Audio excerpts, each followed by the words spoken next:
TBS에서 다시 저희가 주신문으로 시간 제한 없이 증인으로 신청하는 바입니다. 제가 서두에 홍장원에 대해서 재판부 평의를 거치겠다는 말을 안 했나요? 다시 한번 말씀드리는 바입니다. 네. 평일에 어차피 답해주십시오.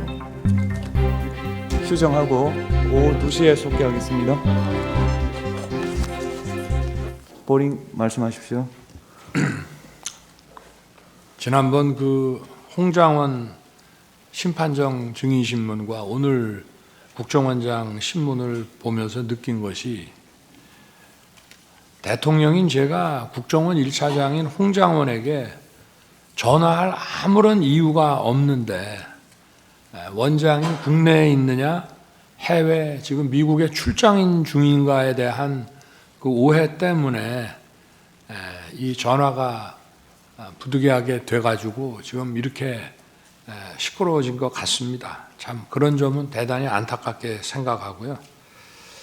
제가 몇 가지만 좀 저걸 하겠습니다. 아까도 국정원장이 그 홍장원에 대한 해임 건의를 저한테 처음 한 것이 12월 5일경이라고 말씀을 하셨는데, 저는 이거는 12월 4일 밤이라고 분명히 기억합니다. 제가 집에서 쉬고 있는데 저한테 전화를 주셔서 첫 마디가 혹시 홍장원 1차장이 대통령님께 비화폰 전화를 드린 일이 있습니까? 라고 첫 번째 물으셨고요. 제가 아니 홍장원이가 저한테 왜 전화를 하죠? 그러고 일단 비화폰 확인하고 전화를 다시 드리겠습니다. 비화폰으로 왔기 때문에. 제가 딱 보니까 16시 00에 전화가 왔어요. 근데 제가 비화폰 소리가 거의 무음이고 약간의 진동만 있기 때문에 제가 못 받은 것 같더라고요. 그래서 제가 국정원장에게 다시 전화를 해서 아니 저 전화가 왔는데 이 친구가 나한테 대통령한테 왜 전화를 했나 그랬더니 이제 그때 비로소 이 얘기를 이제 시작을 하시는데, 국정원 간부의 그 해임 건의에 관련된 얘기이기 때문에 공개된 법정에서 다 말씀을 드릴 수가 없습니다. 국정원장도 그렇고 저 역시도 마찬가지인데, 분명한 사실은 벌써 몇 달 전부터 정치적 중립 문제와 관련해서 원장의 신임을 많이 잃은 상태였던 것을 제가 알 수 있었습니다. 그래서 제가 국정원장한테 좀 한 소리 했습니다. 아니 주례 보고를 하는데 국정원 1차장이 이렇게 원장의 그 신뢰를 잃은 상황이면 이만큼 중요한 정보가 어디 있느냐, 왜 나한테 이거를 미리 보고를 안 하셨습니까? 그랬더니 관찰을 좀 하다 보니 늦었습니다 라고 하면서 여러 가지 말씀을 하셨고요. 저는 즉시 원장님이 쓰는 사람인데 원장님이 그렇게 신뢰를 못하겠다 하면 인사조치 하십시오. 그리고 후임자는 누가 좋은지 생각해서 알려주십시오. 그래서 아마 후임자 얘기가 그 다음날 있었을 것을 원장님께서 아마 이 두 가지를 섞어서 좀 생각하시는 게 아닌가 싶고요. 저는 기억이 분명합니다. 그리고 제가 원장님으로부터 그 해임 사유를 들어보니 홍장원 1차장 본인도 자기가 이미 국정원장한테 많이 눈밖에 나가 있고 신뢰를 잃었구나 하는 사실을 본인이 알 수 있었을 상황입니다. 그런데 제가 12월 3일 계엄 당일날 저녁 한 8시경쯤 경찰 삼청도 안가를 다녀와서 좀 있다가 국정원장한테 전화를 한 이유는 분명히 그 전주인가 전전주에 미국 출장 때문에 주례 보고를 못합니다 라고 저한테 얘기를 했기 때문에 그 생각이 나서 확인을 한 것이고, 왜 제가 전화를 했냐면 통상 국무회의에는 안보실장과 비서실장이 배석을 합니다.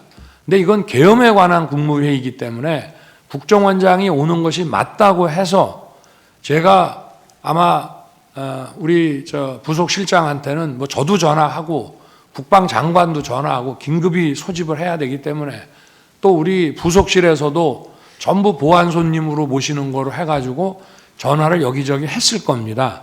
그런데 제가 비서실장, 안보실장, 국정원장까지 다 연락하라고 아마 부속실에다가 얘기를 했던 모양인데, 가만히 생각해 보니까 국정원장이 해외 미국 출장 간다는 얘기가 있어서 제가 전화를 한 겁니다. 그래서 제가 그 워딩을 그대로 말씀드리면, 원장님 아직 거기시죠? 제가 이랬습니다. 저는 미국으로 생각하고.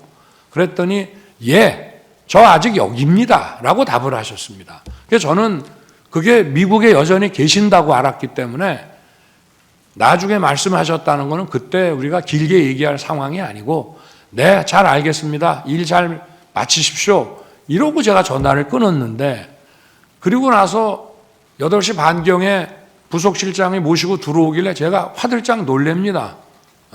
원장님 미국 안 계셨어요? 하니까 내일 출발합니다 라면서 아마 그 뒤에 말씀을 하셨던 것 같고요.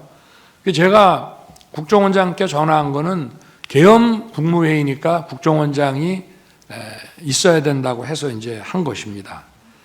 그리고 제가 이제 국정원장이 해외에 있는 줄 알고 홍장원 1차장한테 이제 그 원장 부재 중이니까 원 잘 챙겨라라고 얘기를 한 이유는, 이제 그런 전화 하려고 전화했는데 안 받습니다. 그리고 한 20여 분 있다가 이제 전화가 오는데, 제가 전화를 딱 받아보니까 홍장원 1차장 목소리가, 저도 반주를 즐기는 편이기 때문에 딱 제가 보니까 벌써 술을 마셨어요. 본인도 인정했고. 그래서 원장 부재 중인데 이 친구가 이렇게 벌써 사람들 만나서 이게 좀 문당치 않다고 판단했기 때문에 제가 분명히 원장 부재 중이신데 원 잘 챙겨라, 그리고 내가 이따가 우리 홍 차장한테 전화할 일이 있을지 모르겠다, 이렇게 하고 전화를 끊었습니다. 본인은 아마 취 중이어서 제가 원장님 부재 중이신데 라는 얘기를 제대로, 원래는 답을 이렇게 해야죠. 원장님 아직 서울 계십니다 이렇게 답을 해야 되는데 답이 없었어요. 알겠습니다 이렇게만 답을 하더라고요. 그래서 저는 진짜 원장이 부재 중인 줄 알았는데 8시 반에 강의고 부속실장이 모시고 들어오길래 제가 깜짝 놀랐습니다. 그래서 이제 쭉 그 국무위원들 와서 얘기가 이제 이어지고, 제가 아마 원장님한테도 원장님 부재 중인 줄 알고 제가 홍장원 1차장한테 전화를 했습니다라고 말을 합니다. 왜냐하면 대통령은 차관이나 또는 기조실장 이런 사람한테 부득이하게 전화를 하게 될 때는 나중에 반드시 장관한테 이 사람한테 내가 이런 용건에 전화를 했다는 걸 알려줍니다. 그래서 제가 알려준 거고요. 그리고 나중에 제가 홍장원에게 전화한 것은 아까 전화를 하겠다는 얘기도 했고, 또 생각해 보니 해외 출장 때 국정원 해외 담당 파트가 이런 경호 정보에 대해서 협조를 하니까 격려 전화나 한번 해줘야 되겠다고 해서 한 것인데, 저는 아까 원장이 얘기를 했습니다마는 앞전에 김규원 원장 있고 안보실장 있을 때부터 계속 국정원이 유관 정보기관인 군 방첩사를 지원하라는 얘기를 수도 없이 해왔습니다. 그런데 홍장원에게 제가 전화를 밤 10시 넘어서 이제 11시 다 돼서 전화했다고 나온다는데, 제일 첫 마디가 이겁니다. 원장이 계신데 왜 내가 원장 부재 중에 잘 챙기라고 했는데 원장 계신다는 말을 왜 안 했냐? 그게 첫 번째 얘기고요. 그리고 방첩사령관과는 육사 선후배니까 육사 선후배 차원에서 방첩사 지원을 좀 잘 해줘라. 대공수사권은 없지만 국가안보조사국을 대신 만들어 놨으니 간첩 정보라든가 이런 게 있고, 또 국정원은 특활비나 자금이 많으니까 후배 있는 여기를 잘 챙겨라라고 얘기를 했고, 바로 제가 국정원장한테 전화한 거는 미국 출장 못 가는 거는 그건 당연한 얘기고요. 제가 홍장원에게 좀 전에 전화했습니다. 아마 홍장원도 대통령한테 전화 왔다는 얘기를 원장님한테 아마 할 겁니다. 이런 대화를 제가 한 거로 분명히 기억이 됩니다. 그리고 아까 국정원장도 자기가 홍장원에게 무슨 책 잡힐 일이 있었으면은 대통령에게 해임 건의를 못했을 거라고 한 것처럼 저 역시도 홍장원과 제가 부적절한 뭐가 있었다면 즉시 원장 판단에 따라서 조치하세요라고 제가 못했을 것이고요. 기간이 오래 걸린 게 아닙니다. 12월 6일 오전에 올라왔습니다. 그 해임 안건이 제가건이 인사혁신처로부터 올라왔는데 그날 제가 우리 여당 의원들이 국회에서 의원총회를 하는데 대통령께서 오셔서 이 비상계엄의 과정, 그 경위와 과정에 대해서 좀 한 말씀 해주셨으면 좋겠다고 해서 제가 고민하다 가기로 했는데 한동훈 대표가 오실 필요 없고 자기가 오겠다고 관저로 오겠다고 했기 때문에 제가 한동훈 대표가 온다니까 한동훈 대표 보는 앞에서 홍장원에 대한 해임 재가를 결재하는 것을 보여주려고 제가 조금 기다렸습니다. 왜냐하면 마치 무슨 그 12월 6일 날 아침에 그런 기사가 났고 제가 홍장원에게 그런 지시를 했다고 막 기사가 나서 그런 오해가 생기니까 제가 한동훈 대표한테 이거 봐라. 내가 홍장원한테 이게 약점 잡힐 일이 있으면 이거 제가 하겠냐라고 하면서 들어와서 얘기 좀 나누다가 가기 전에 제가 제가 하는데 가서 한동훈 대표 뭐 가까이 봤는지는 모르겠습니다만 오라 그래서 제가 하는 것을 보여줬고요.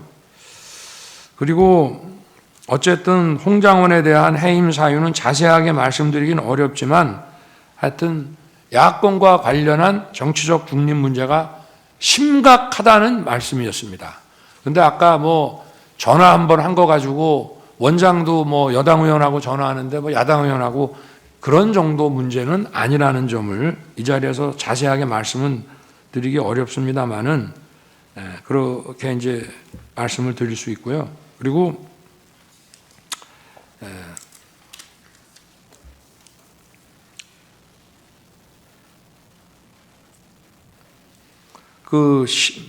저도 한번 엊그제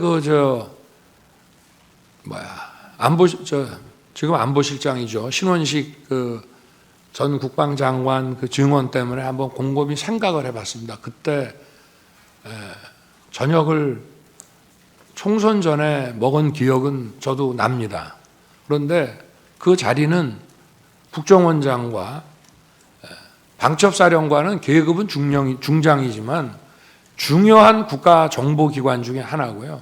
과거에는 대통령이 주 1회나 2주에 한 번씩 방첩사령관, 옛날 보안사령관으로부터 직접 보고도 받았습니다. 근데 우리 정부에서는 특별한 일이 있을 때만 방첩사령관의 직보를 받고 정례 보고는 없앴습니다. 그래서 국정원장과 방첩사령관, 그 다음에 방첩사령관의 상사인 방첩사령관은 국방장관 직할입니다.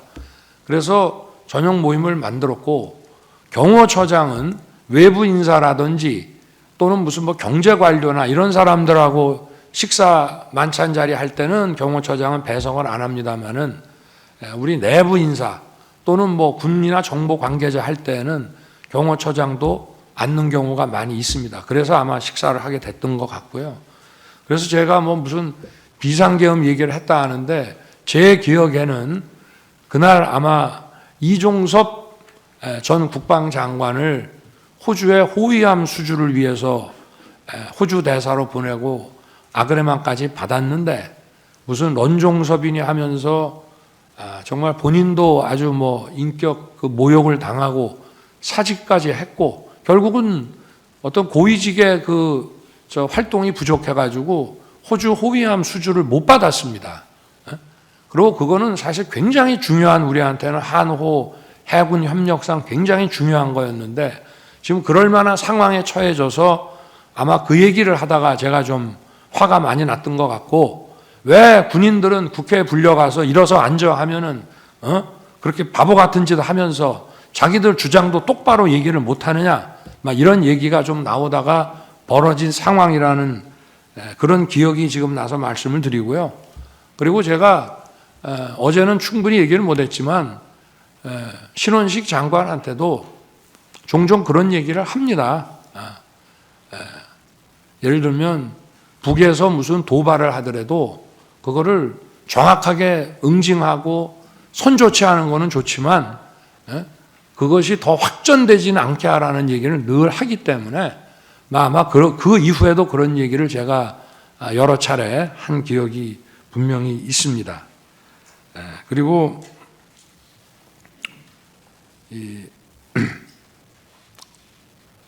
어찌됐든 뭐 국무회의 가지고 많은 뭐 좀 논란이 있었지만 국무위원들이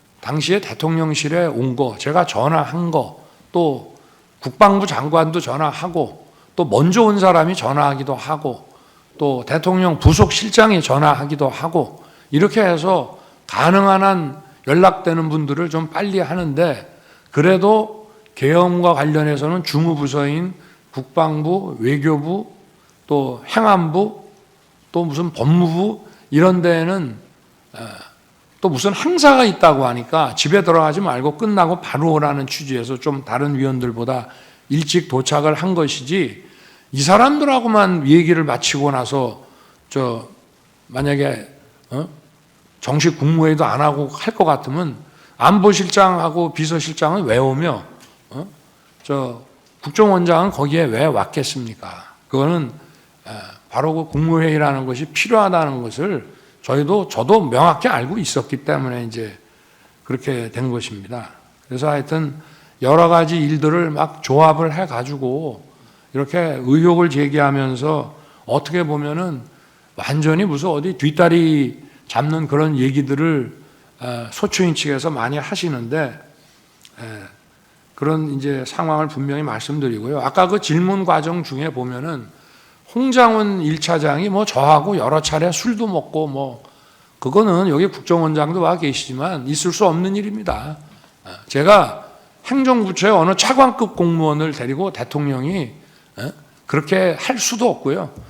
제가 전역하면서 반주한 적이 딱 한 번 있었는데, 원장이 홍장훈 1차장을 데리고 해외 관련 업무, 아마 제 순방과 관련된 업무가 아니었나, 아니면은 어디 무슨 대사관 개설 문제 아니었나 싶은데, 보고가 늦어지고 보고가 계속 밀리고 국정원 보고가 제일 뒤로 가게 되면은 저녁 타임을 놓치기 때문에 저녁 식사 차려놓은 게 있으니까 아마 같이 저녁을 하고 시간이 늦어서 뭐 술도 한 잔 곁들여 쓸 수는 있습니다만은 저는 기억력 아주 정확한 사람입니다. 딱 한 번 식사한 적이 있습니다. 그런데 뭐 여러 차례 밖에다가는 그거 한 번 하고, 홍장원 차장이 대통령하고 뭐 자주 술도 먹고 대통령하고 아주 가깝다, 대통령 부인하고도 가깝다, 이런 얘기를 막 하고 다녔다는 그런 얘기들이 많이 흘러다니고 있는데, 그거는 전혀 공직의 위계상 있을 수 없는 일입니다. 일단은 뭐 오늘 나온 얘기와 관련해서 뭐 드릴 말씀도 많이 있습니다만은 이 정도 하겠습니다. 감사합니다. 기회 주셔서. 재판장님, 발언권 좀 주실 수 있으시겠습니까? 발언을 하셨지 않습니까, 지금? 저희가 지금 홍장원에 대해서 증인 신청을 다시 하고자 합니다. 증인 신청서는 이미 제출이 되었고요. 여인영은 지금 지난번 증인신문 이후에 자신이 홍장원에게 그런 요청을 한 적이 없다라고 진술을 하였고, 그러한 진술서를 기사에 언론에 배포를 했습니다. 그 부분에 대해서 저희가 증거로 제출했습니다만 소추인 측에서 부동의를 해서 지금 증거 능력이 부인되고 있습니다. 홍장원은 여인영과만 통화를 한 것이 아닙니다. 당일날 밤에 박선원과도 문자를 주고받았던 사실이 지난번 증인신문에 드러났고요. 요지가 뭔가요? 홍장원에 대해서 다시 저희가 주신문으로 시간 제한 없이 증인으로 신청하는 바입니다. 제가 서두에 홍장원에 대해서 재판부 평의를 거치겠다는 말을 안 했나요? 다시 한번 말씀드리는 바입니다. 네. 평일에 거쳐서 답을 주십시오. 휴정하고 오후 2시에 속개하겠습니다.